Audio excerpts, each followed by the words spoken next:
గరుడ పురాణము అధ్యాయం 2 పారాయణం తాడూరి కపిల. యమ మార్గం నిరూపించడం. ఓ విష్ణుమూర్తి, దుఃఖాలెన్నో ఉండే యమలోక మార్గం ఏ విధంగా ఉంటుంది? పాపాత్ములైన వాళ్ళు ఆ మార్గంలో వెళుతూ ఎటువంటి ఇడుముల పాలవుదురో వివరంగా చెప్పవలసింది అని గరుత్మంతుడు అడిగాడు. విష్ణుమూర్తి చెప్తున్నాడు, ఓ గరుత్మంతుడా, నీకా యమలోకం గురించి చెప్తా. నువ్వు నాకు భక్తుడవైన యమలోక వృత్తాంతం విన్నావో భయంతో శరీరమంతా కంపిస్తావు. ఆ మార్గంలో ఆయాసం తీర్చుకోవడానికి చెట్టు నీడ కూడా ఉండదు. ప్రాణాలు నిలుపుకోవడానికి ఆహార పదార్థాలు దొరకవు. త్రాగడానికి గుక్కెడు నీళ్లు దొరకవు. పైగా ప్రళయకాలంలో ప్రకాశించే విధంగా ద్వాదశాదిత్యులు అనగా 12 గురుసూర్యులు ప్రకాశిస్తుంటారు. పాపాత్ములు ఆ యమ మార్గంలో చలి పీడలతో, ముళ్ళు గుచ్చుకోవడాలతో, పాములు కరవడాలతో బాధపడుతూ వెళ్తుంటాడు. ఒక చోట భయంకరమైన సింహాలు, పులులు, చివరికి కుక్కలు ఆ జీవుని భక్షిస్తూనే ఉంటాయి. ఇంకొక చోట అగ్ని వల్ల కాలుతూనే ఉంటుంది. తర్వాత ఒక చోట భయంకరమైనది ఇనుపయాకులు కలది 2000 ఆమడల వెడల్పు 2000 ఆమడల పొడవు ఉన్న ఒక అసిపత్రవనం ఉంటుంది. ఆ మార్గంలో చిమ్మ చీకటున్న నూతిలో పడిపోతుంటారు. ఒక్కొక్క చోట ఎత్తుపళ్ళాల దిబ్బల మీద నుండి, పర్వతాల నుండి పడిపోతుంటారు. మరొక చోట ఆ పాపాత్ములు కత్తుల మీద, మేకుల మీద నడవవలసి ఉంటుంది. ఒక చోట నీళ్లలో పడిపోతారు. మరొక చోట జలగలతో నిండిన బురదలో పడిపోతారు. అంతేకాదు ఒక్కొక్కప్పుడు బాగా వేడితో ఉడికిపోయే బురదలో పడిపోతుంటారు. ఒక్కొక్క చోట కాలిన ఇసుక ప్రాంతాలలో, మరొక చోట కరిగిన రాగి ప్రదేశాలలో, ఇంకొక చోట నిప్పుల రాశిలో, మరొక చోట ఎంతో దట్టంగా పొగ ఉన్న ప్రదేశాలలో పడి వెళ్తూ ఉంటాడు. అతడు వెళ్తుండగా ఒక చోట అతని మీద వర్షం పడుతుంటుంది. ఏమి వర్షం? మామూలు వర్షం కాదు, నిప్పుల వర్షం. ఒక్కొక్కసారి ఆయుధాల వర్షం కూడా ఉంటుంది. ఇంకొక చోట వేడి నీళ్ల వర్షం ఉంటుంది. ఒక చోట బురద వాన, మరొక చోట లోతైన ప్రదేశాలలో దిగిపోతుండాలి. మరొక చోట కోటల్ని ఎక్కుతుండాలి. ఒక చోట పర్వత గుహలలో దూరిపోతుండాలి. మళ్ళీ ఆ గుహలలో ఒక చోట దట్టమైన చీకటితోటి చోటు ఉంటుంది. మరొక చోట ఎక్కడానికి వీలు లేని రాళ్ల ప్రదేశం, మరొక చోట చీము, నెత్తురు, మలము మొదలైన వాటితో నిండిపోయిన మడుగులుంటాయి. జీవి పడే యమబాధలంటే ఇదే. మార్గంలో అడ్డంగా ప్రవహించి లోతైన భయంకరమైన వైతరణి నది ఒకటి ఉంటుంది. దాని గురించి వింటేనే భయమేస్తుంది. చూస్తే ఇంకా చెప్పనక్కర్లేదు. ఆ వైతరణి నది రూపురేఖలు ఎలా ఉన్నాయంటే 100 ఆమడల వెడల్పు గలది. ఆ నదిలో ప్రవహించేది చీము, నెత్తురు. దాంట్లో ఉండే బురద మాంసం, నెత్తురుమయం. ఇంకా ఆ వైతరణి నదికి ఉన్న ఒడ్డు ఎముకలతో ఏర్పడిన ఒడ్డు, దాటడానికి వీలు లేనిదిగా ఉంటుంది. ఆ వైతరణి నది చాలా లోతుంటుంది. పాపాత్ముల చేత దాటశక్యం కానిదిగా ఉంటుంది. దాంట్లో ఉండే నాచు, వెంట్రుకల నాచు. ఆ నదిలో మొసళ్ళు, మొదలగు క్రూర జంతువులు ఉంటాయి. భయంకరమైన పక్షులు కూడా ఉంటుంటాయి. ఓ గరుత్మంతుడా, ఆ వైతరణి నది దగ్గరకు పాపాత్ముడు రాగానే చూసి మంటల పొగలతో గంగాళంలోని ఉడికే నెయ్యిలా ఉంటుంది. భయంకరమైన సూదిమొన, సన్న సన్న నోళ్లు ఉన్న పురుగులతోటి, కఠినమైన ముక్కులతోటి, పెద్ద గ్రద్దల కాకులతోటి వ్యాపించి ఉంటుంది. మిక్కిలి పాపం చేసిన వారు ఆ నదిలో పడి, ఓ సోదరుడా, ఓ కుమారుడా, ఓ తండ్రి, నాకు ఎంత కష్టం వచ్చిందో అని మాటిమాటికి ఏడుస్తారు. పతితాత్రవాహేచ అక్రందతి బహుపాపినః హా భ్రాతః పుత్ర తాతేతి ఫలవంతి ముహుర్ముహు. పాపాలు చేసిన వాళ్ళు ఆ వైతరణి నదిలో పడి, ఓ సోదరుడా, ఓ కొడుక, ఓ నాన్న, నాకు ఎంత కష్టం వచ్చిందని మాటిమాటికి ఏడుస్తారు. పాపాత్ములు ఆకలి దాహాలతో బాధలకి గురై రక్తస్రావం, రక్తపానం చేస్తుంటారు. వైతరణిలోని రక్త ప్రవాహం ఎంతో నురుగుతో ఉంటుంది.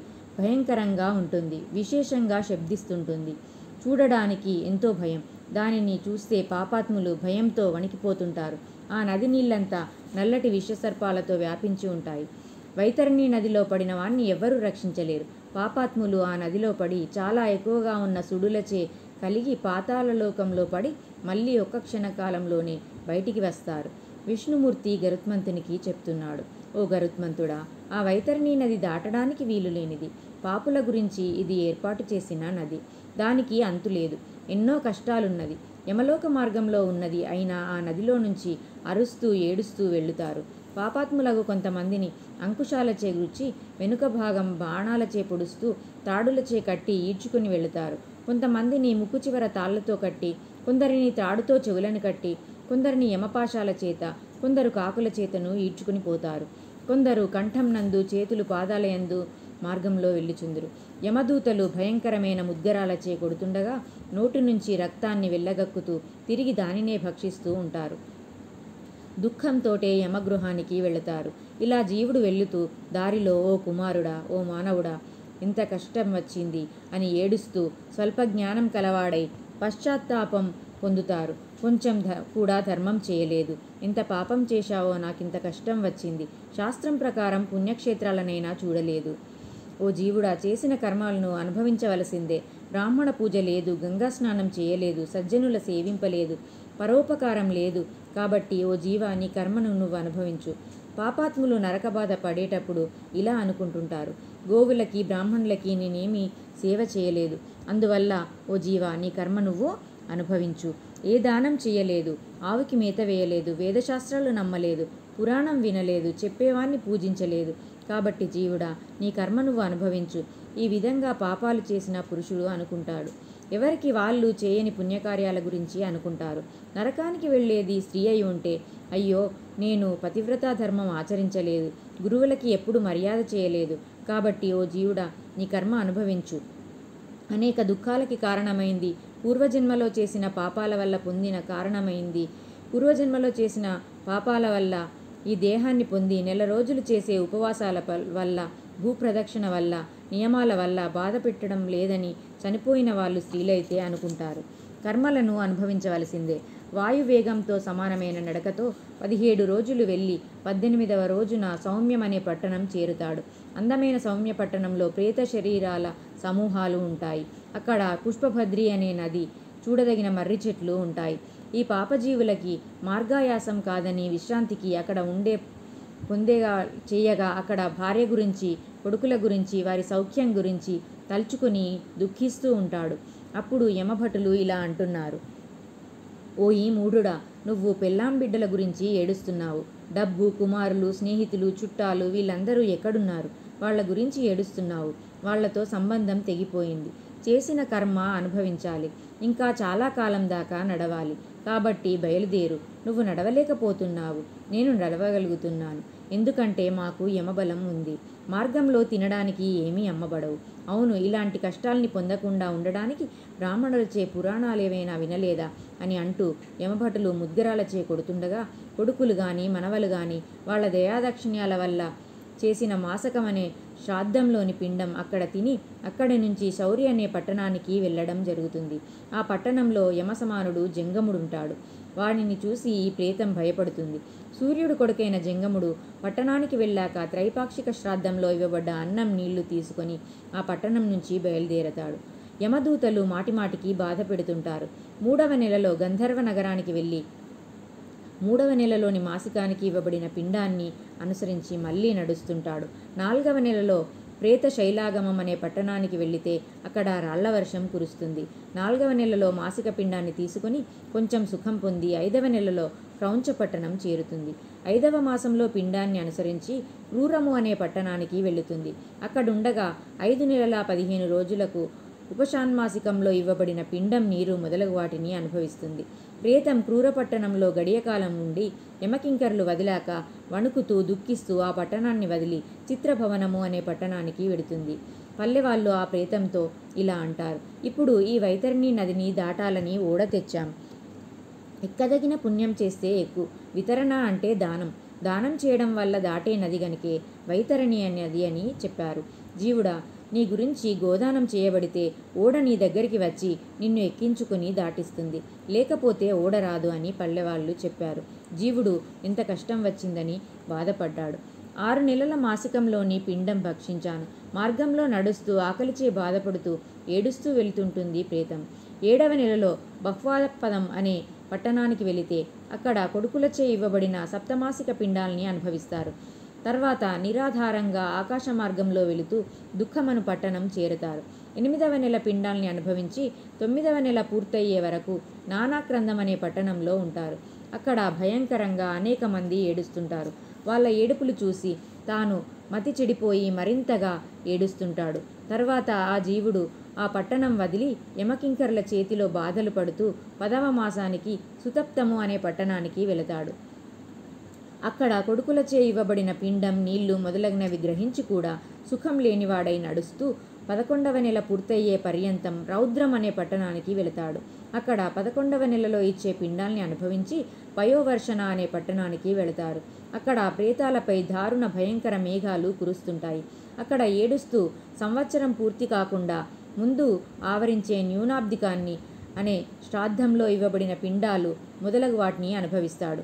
తర్వాత సంవత్సరం పూర్తి కాగానే సీతాఢ్యం అనే పట్టణానికి వెళ్తాడు. అక్కడ ఆశ్చర్యకరమైన విషయం ఏంటంటే ఎండ కాస్తున్నప్పటికీ 100 రెట్లు చలి ఎక్కువ బాధిస్తూ ఉంటుంది. ఒకవైపు చలి, మరొక వైపు ఆకలి, ఇంకోవైపు కొడుకు బంధువుల లాంటి వారు ఉన్నారంటే లేకపోవడం, అలా దిక్కులు చూడటం తప్ప ఏం లేదు. ఈ మధ్యలో యమభటులు, ఓ ఈ జీవుడా, నువ్వు బ్రతికుండగా పుణ్యాలేమీ చెయ్యలేదు కనుక ఇలా బాధలు పడుతున్నావు అంటారు.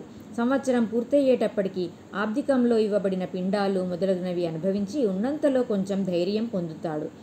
ఏడాది చివర్లో యముని పట్టణం దగ్గరలో ఉండగా బహుభీతి అనే పట్టణంలోకి తనకు ఉన్న చెయ్యి అంత ప్రమాణం గల ప్రేత శరీరాన్ని అక్కడ విడిచిపెడతాడు. తర్వాత అంగుష్ట ప్రమాణం ఉన్నది గాలి మొదలైన తత్వాలతో కూడిన సూక్ష్మ శరీరాన్ని పొంది పూర్వం చేసిన కర్మలని అనుభవించడానికి యాతనా శరీరాన్ని పొంది యమభటులతో ఆకాశ మార్గాన తిరుగుతుంటాడు.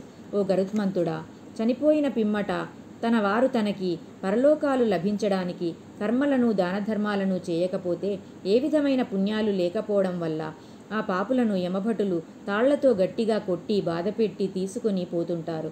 విష్ణుమూర్తి చెప్తున్నాడు, గరుత్మంతుడా, యమధర్మరాజు పట్టణానికి 4 దిక్కుల 4 ద్వారాలు ఉన్నాయి. వాటిలో ఇప్పుడు నాచే నీకు చెప్పబడ్డ మార్గం దక్షిణ దిక్కులో ఉండే మార్గం. గరుత్మంతుడా, ఇంకా నువ్వేదైనా వినాలని ఉంటే దానిని అడుగు. స్వర్గ నరకాలు పుణ్యం చేసిన వారికి, పాపం చేసిన వారికి ఉద్దేశించినవి. కర్మలలో సత్కర్మలు, దుష్కర్మలు ఉంటూ ఉంటాయి. సత్కర్మలు నిర్వహించిన వారికి స్వర్గలోకం వస్తుంది, దుష్కర్మలు చేసిన వారికి నరకం వస్తుంది. గరుడ పురాణంలోని యమయాతనలు, నరకలోక వర్ణనలు, యమమార్గం ఇవన్నీ అభివర్ణింపబడినవి. పఠించాక ఏ మానవులకైనా పాపచింతన పోయి పుణ్య నిబద్ధత పెరుగుతుంది. ఈ నిబద్ధత వల్లే హర్షగ్రంథ జ్ఞానులు ఒక వ్యవస్థను ప్రాచీన కాలంలో రూపొందించారు. ఆ రూపొందించడంలోనూ పటిష్ట రూపకల్పనతో, శాస్త్రోక్త విధి విధానాలతో, హేతుబద్ధ ఆలోచనలతో నిర్మించారు. కళ్ళకు కట్టినట్లుగా యమలోకాన్ని అభివర్ణించడం వల్ల దుష్కార్యాల పట్ల వైముఖ్యం పెరుగుతుంది. బుద్భుతప్రాయాలైన జీవితాలలో కాలంలోనే పుణ్యాచరణ చేసి యమలోక దూరులు కావాలని మానవులు ఆలోచిస్తారు. ఆ ఆలోచన ప్రేరణకు యమమార్గ అభివర్ణన దోహదకారి అవుతుంది. స్వర్గలోక మార్గం ఎంత ఆహ్లాదకరంగా ఉంటుందో యమలోక మార్గం అంత బాధాకరంగా ఉంటుంది. ఇంతటితో 2వ రోజు అధ్యాయము సమాప్తము. ఓం నమో నారాయణాయ. ధన్యవాదాలు.